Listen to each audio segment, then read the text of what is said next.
one of my questions was, how do you suggest setting up an emergency fund if your money is already tight?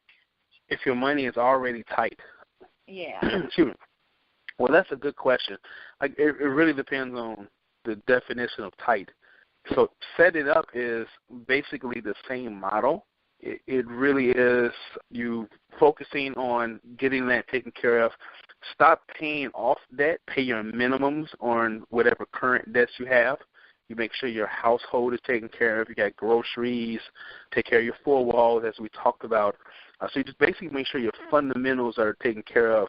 And generally what happens is at the end of the month, for most people, whatever you have remaining, you squeeze out whatever you have remaining, whether it's $50, $100, $200, and you start funding your emergency fund from that. So generally speaking, is you basically just kind of focus and not divide and conquer. You really got to focus in on making that a singular goal, attack and getting your emergency fund taken care of. Now, it's situational on some of the things that you can do. A lot of people sell stuff, throw a garage sale, it's great weather for that type of thing. Sometimes you might working spouses picking up maybe overtime for a couple of weeks or something to that nature, just to bring in a couple of extra dollars. And it depends on where you at and how far in debt you are and how long it's going to take for you to get out. The general rule of thumb, if it's going to take you more than 2 years to be out of debt, everything except for your house, then you scale back your actual retirement savings as well. So there are several things that you can do to speed the process up. And then kind of sitting down on a one-on-one basis, what I find to be usually one of the first things to really tear down is dining out. Usually we're spending more there than we typically recognize, because on average you spend about 3 times more on food out of the house than what you would buy with grocery money.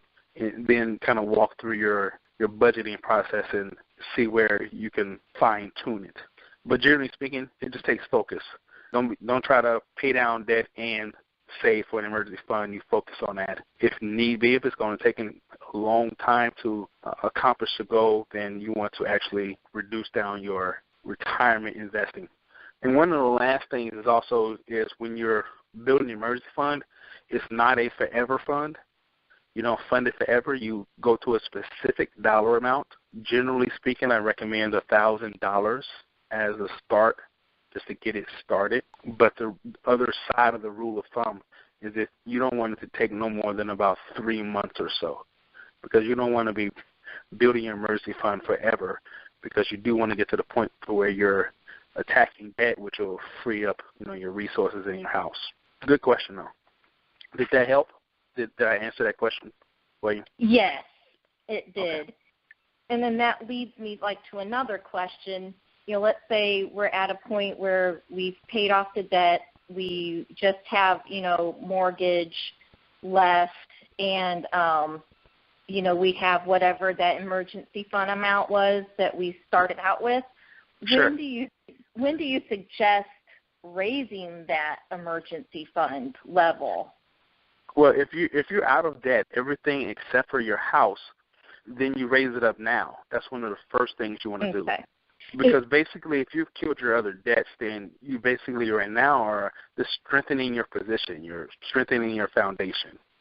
So you want to do that first, and then after you do that, then you build up a little bit more of your retirement savings, and then take care of the house. Just go ahead and kill it. Okay. And is there, once you get, to that point right before the house, is there a certain amount of a fund that you suggest once you get to that point, 3 months worth of expenses, or, I've just read different scenarios like that? So, there's a lot of opinions. The end point is it's going to boil down to what you want to do. What I recommend is if you have stable income, stable work, then 3 months is fine. Now, this is 3 months of actual expenses, not lifestyle. So, it's 3 months of mortgage, insurance, food, just the basics. So it's not 3 months of dining out, entertainment, and those type of cable. It's not those. So 3 months of expenses. If you got a commission-based job or sales or, it's seasonal, cyclical, or then you want to beef it up to about 6 months, because then you want to have a little bit higher level of security blanket. Anything more than that, perfectly honest, is really personal. Most people do not need more than a 6-month emergency fund unless you're in just a super volatile career field where, and I do know a few, but that is the exception and not the rule.